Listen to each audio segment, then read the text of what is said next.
Seiring dengan peredaran zaman, manusia mula menyedari akan kepentingan getah sebagai salah satu bahan penting dalam industri pembuatan. Getah sememangnya dilihat mempunyai potensi yang cukup besar.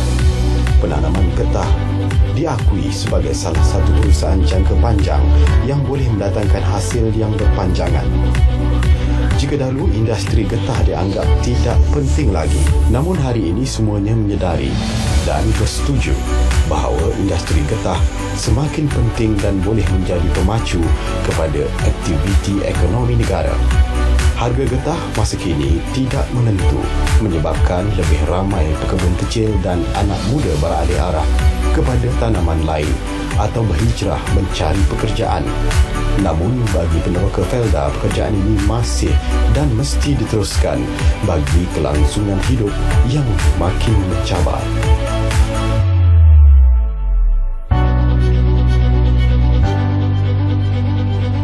Ahmad Zahril atau lebih dikenali dengan nama Cik Mat adalah seorang anak peneroka Felda jengka 22 masih meneruskan kerja menoreh pokok getah ini.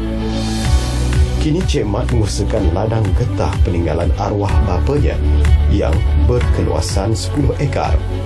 Pekerjaan menoreh getah di Felda jengka masih diusahakan dan diteruskan hingga ke hari ini.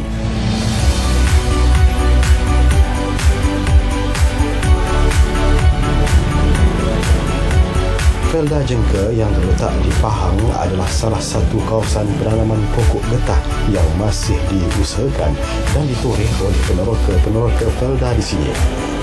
Ketika berusia 9 tahun, ketika dia mula datang ke sini bersama arwah bapanya, menjadikan ia bertekad untuk melakukan kerja menoreh setelah kematian bapanya. Saya datang ke sini mengikut arwah orang tua saya lah. Yang mana ketika itu pada tahun 1981, umur saya 9 tahun.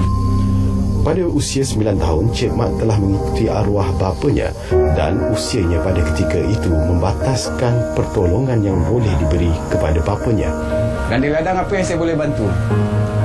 Nak menoreh saya tak boleh menoreh, saya tak pandai menoreh dengan usia yang begitu. Jadi saya cuba bantu dengan kutip getah scrap lah, getah beku tu. Kan? Masuk dalam tin, dari satu pokok ke satu pokok. Untuk melakukan kerja ini bukanlah mudah kerana ia memerlukan pengalaman dan tahu bagaimana menoreh kulit-kulit pokok getah dengan betul. Saya tak pandai menoreh getah, jadi saya belajar untuk menoreh getah. Tidaklah susah, tidaklah mudah, tapi pada saya, kata pepatah Allah bisa tinggal biasalah. Kepada orang yang buat sesuatu tu, bila dia dah biasa, tak ada kesusahan bagi dia. Kulit-kulit pokok getah ini perlu ditoreh untuk mendapatkan susunya. Melakukan kerja ini bukanlah mudah. Bau busuk getah dan nyamuk dan pacat menjadi teman semasa kerja sudah menjadi perkara biasa bagi mereka yang melakukan kerja menoreh ini. Saya tak fikir tentang busuk ataupun wangi ke apa ke, kotor ke, bersih ke, saya tak fikir. Saya fikir macam mana kami boleh makan. Suka tak suka, mau tak mau, mesti kena pergi kebun getah untuk menoreh. Kalau tidak, kita tak ada sumber pendapatan. Jadi saya terpaksa buat. Daripada tak suka, lama-lama akan jadi suka.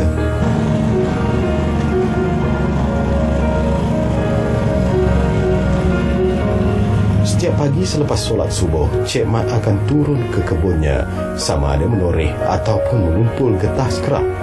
Saya turun ke kebun selepas waktu subuh lah. Dan ada ketikanya sebelum waktu subuh. Sebelum waktu subuh tu di antara pukul 2.30 pagi ke pukul 3 pagi. Kerana pokok getah ni ia perlu kepada cuaca yang dingin, yang sejuk untuk mengalirkan susu yang agak panjang. Titisan dia, titisan susu tu. Kalau kita datang lewat pukul 8, pukul 9, bermakna matahari bila dah naik, susu akan cepat berhenti. Jadi sistem menyuluh ni, cara menyuluh ni sesuai untuk orang yang buat susu getah. Tapi kami di sini, kami tak buat susu getah. Kami buat getah beku ataupun dipanggil getah scrap. Untuk melakukan kerja menoreh ini bukanlah mudah seperti yang dilihat. Ianya perlu ditoreh dengan betul supaya pokok-pokok getah ini tidak rosak. Kerja menoreh ini juga adalah satu seni. Menoreh getah ni bukan boleh pakai ambil pisau atas saja tajam tarik gitu dia luka pula pokok kan. Kalau kita silap sikit dia akan luka lah. Dia kena halus, kena kesungguhan, kena rajin. Nak kuat tak perlu. Pasal menoreh getah bukan nak kuat tapi nak slow, cantik tu kan. Pasal kita nak pakai lama. Pokok getah ni dia begitu sensitif lah. Untuk kita menjaga pokok getah, untuk kita toreh dalam jangka masa yang panjang. Untuk melakukan kerja menoreh ini bukanlah mudah kerana mereka perlu tahu cara menoreh supaya pokok-pokok getah ini tidak rosak. Untuk melakukan kerja menoreh ini, Cik Mat terpaksa pergi dari satu pokok ke satu pokok yang lain untuk menoreh. Titisan susu getah yang mengalir akan memenuhi mangkuk yang disediakan dan dibiarkan 2 hingga 3 hari sebelum menjadi getah skrap.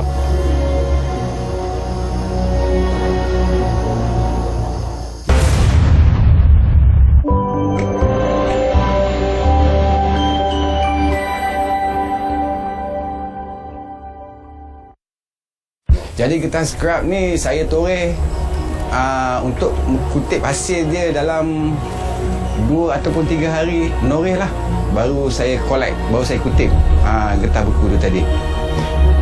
Walaupun pekerjaan ini sukar berhadapan dengan nyamuk, pacat dan bau busuk getah, namun bagi Cik Mat, ianya satu pekerjaan yang mesti dilakukan. Kini Cik Mat meneruskan kerja menoreh pokok getah seluas 10 ekar peninggalan arwah bapanya. Baginya, kerja ini adalah legasi atau kerja yang harus diteruskan sebagai anak feldal. Untuk melakukan kerja menoreh ini bukanlah mudah. Bau busuk getah skrap di samping nyamuk dan pacat juga binatang berbisa seperti ular tidak menjadi penghalang bagi Cik Mat melakukan kerja menoreh ini. Dalam masalah busuk ke ancaman-ancaman binatang buas ke, babi hutan ke, ular ke, jalan licin ke, apa ni, bagi kami kepada alam biasa terbiasa. Ada banyak perkara lagi kan, yang kami tempuh lebih daripada ni lagi kan. Di sinilah Cik Mat setiap hari mengusahakan ladang getah seluas 10 ekar, sama ada menoreh atau mengumpul getah skrap atau beku. Bagi Cik Mat, beliau kini hanya melakukan kerja-kerja mengambil getah beku atau skrap setelah melakukan kerja-kerja torehan selepas 2 hingga 3 hari bergantung kepada keadaan cuaca. Ada ketikanya saya kutip getah beku sahaja. Bila mana? Bila ketika hujan. Sebab tak boleh menoreh batang getah basah, jadi saya terpaksa collect getah beku sahaja. Dan seandainya cuaca hari itu baik, kan, insya-Allah saya akan menoreh sambil mengutip getah beku. Bermakna 2 kerja sekali. Ketajaman mata pisau amatlah penting dalam melakukan kerja menoreh ini kerana 200 hingga 300 batang pokok perlu ditoreh dalam satu masa. Pokok-pokok getah yang telah ditoreh akan dibiarkan selama 2-3 hari sehingga susu getah tadi menjadi beku di dalam mangkuk khas yang diikat di setiap batang pokok getah. Pokok-pokok getah ini ditoreh mengikut turutan. Biasanya Cik Mat akan menoreh kira-kira 200 hingga 300 batang pokok getah dalam sehari. Pisau getah ibarat nyawa dan senjata bagi Cik Mat dalam melakukan kerja ini. Bagi saya, seorang pendoreh getah ni, senjata saya adalah pisau getah. Jadi saya kena pastikan pisau getah saya senantiasa tajam. Pisau getah ini perlu diasah dengan betul dan kerja mengasah mata pisau getah ini memerlukan pengalaman.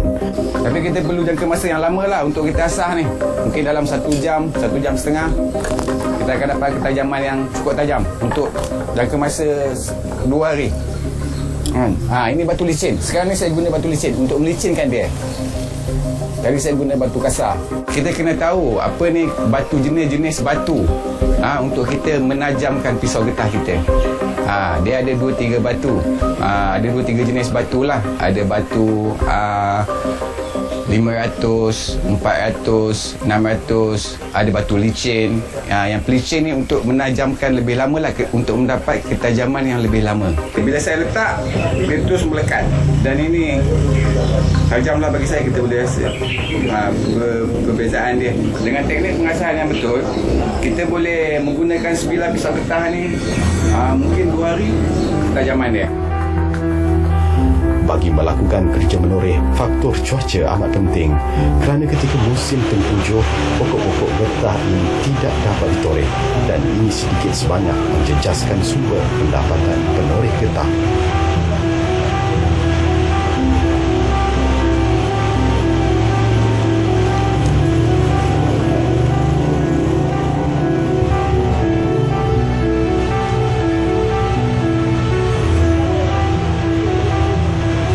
Masalah utama bagi kami adalah cuaca. Kadang-kadang selepas saya menoreh tu baru je 5 minit 10 minit duduk dah hujan datang. Kan kami terpaksa menerima dengan redha lah. Itu ketentuan daripada Allah. Kami telah usaha, saya telah usaha, Allah bagi. Jadi saya kena terima lah. Itu cabaran yang besar bagi kami lah.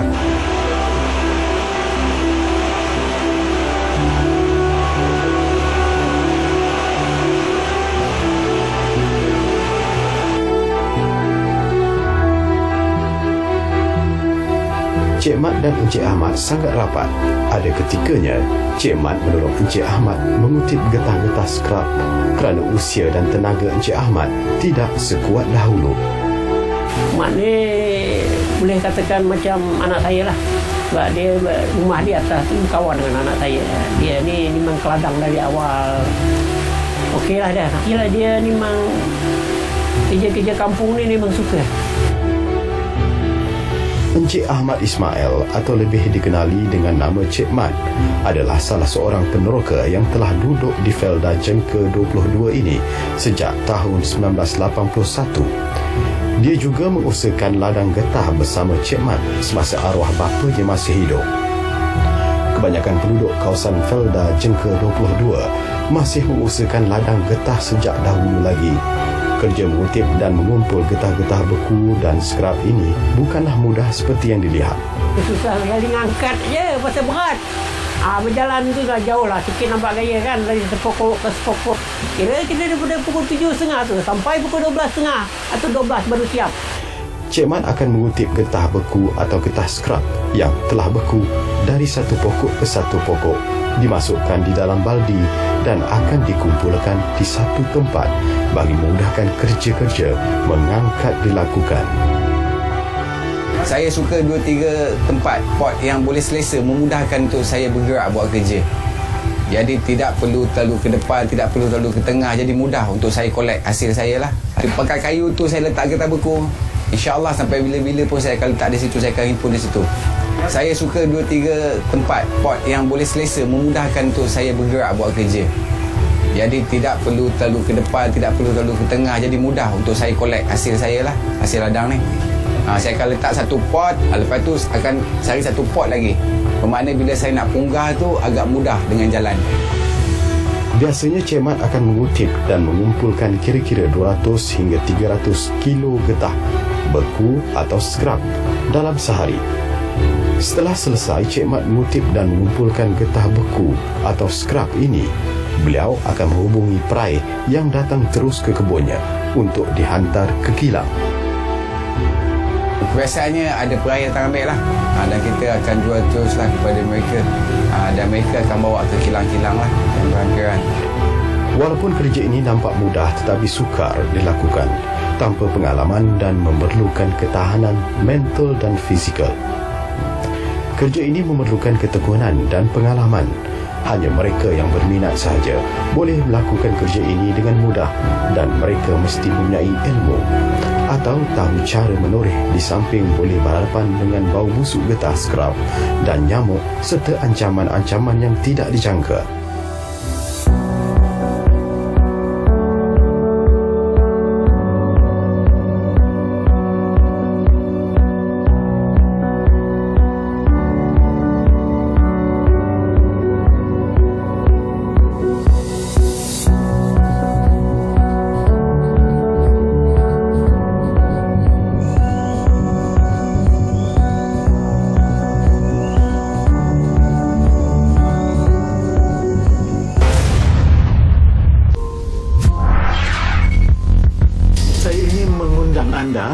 yang berumur 18 tahun hingga 30 tahun asalkan warga negara Malaysia, tak kiralah yang berada di Malaysia atau di luar negara, untuk menyertai suatu pertandingan, memberikan pandangan tentang pelan strategik Kementerian Komunikasi dan Multimedia tahun 2019 hingga 2023. Boleh menulis esei sepanjang tak lebih dari 750 patah perkataan, boleh juga hantar attachment dalam bentuk grafik dan sebagainya. Tarikh tutup ialah pada 10 Julai tahun ini dan kita ada sediakan hadiah-hadiah yang istimewa. Jadi bagi anda yang ingin menyertai, layarilah laman web kami, yakni www.kkmm.gov.my.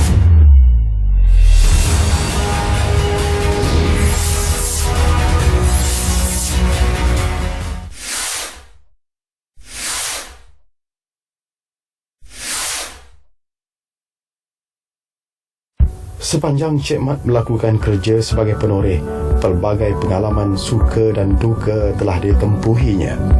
Satu pengalaman yang Cik Mat masih ingat lagi ketika ia kecil. Saya masih ingat waktu tengah hari ketika ayah saya menoreh di sebelah bawah kawasan bukit tu. Saya di atas bukit. Kan ada segerombolan babi lah. Ibu anak dia lalu. Jadi arwah orang tua saya ni jerit pada saya. Dia kata, "Abang, tu babi datang kan. Lari-lari." Kan? Jadi saya tengah menoreh ketika tu, saya lihat arwah orang tua saya, babi tu datang menuju kepada dia. Dan arwah orang tua saya ni mungkin dia takut, dia panjat pokok getah tu melurut. Panjat pokok getah melurut. Saya gelak. Sebab apa? Sebab dia pakai kasut getah. Apabila hari hujan, jalan-jalan ladang biasanya berlecak dan licin. Ini adalah salah satu cabaran yang harus Cik Mat lalui. Namun baginya, ia adalah cabaran yang perlu ditempuhi. Jalan ladang ni ada setengah jalan yang agak cantik, ada setengah jalan yang agak berisiko tinggi lah. Macam kami penuka getah ni, kadang jalan ada lompat dalam, kan ada tanah lembut yang boleh mengundang bencana tanpa dijangka lah. Bagi Cik Mat, rezeki walaupun hujan dan pelbagai rintangan yang perlu dihadapinya, namun baginya rezeki datang dari Allah.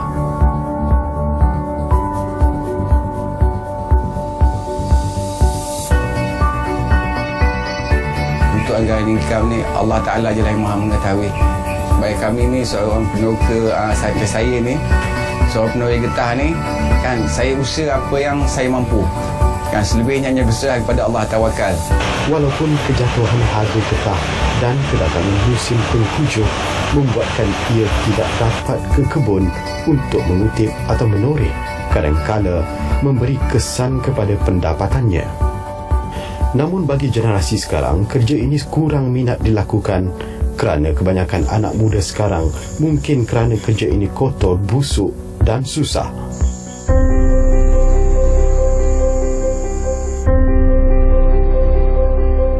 Zaman telah berubah, teknologi semua, kan banyak perkara lah yang menyumbang kepada kurangnya generasi muda untuk bergiat. Maklumlah sekarang ni zaman internet. Kalau duduk di kebun getah ni ada internet, bukan tak ada. Tapi tak berapa nak majulah konon-kononnya lah kan. Malulah. Mereka bekerja di bandar, kebanyakannya berterusan. Pasal orang getah dulu dia susah. Bila susah, dia bagi anak dia belajar. Bila belajar tinggi-tinggi, takkan nak ada universiti ke ada ijazah nak menoreh. Walaupun kerja ini sukar, kotor dan berbau busuk, bagi Cik Mat, ia bersyukur.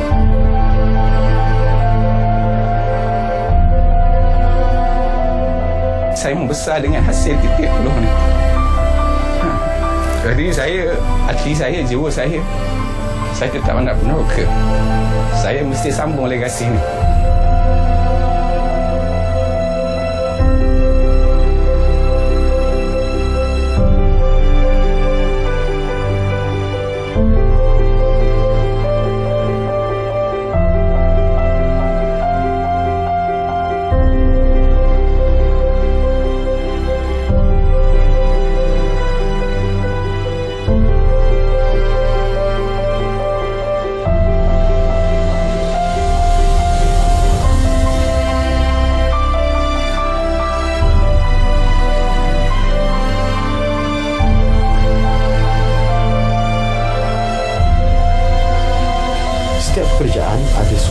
sukar dan bahayanya.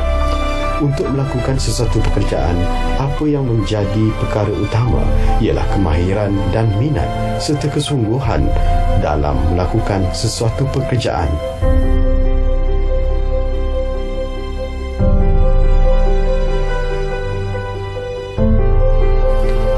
Cik Mat masih meneruskan kerja menoreh getah ini kerana baginya ia satu legasi yang harus diteruskan olehnya sebagai anak peneroka.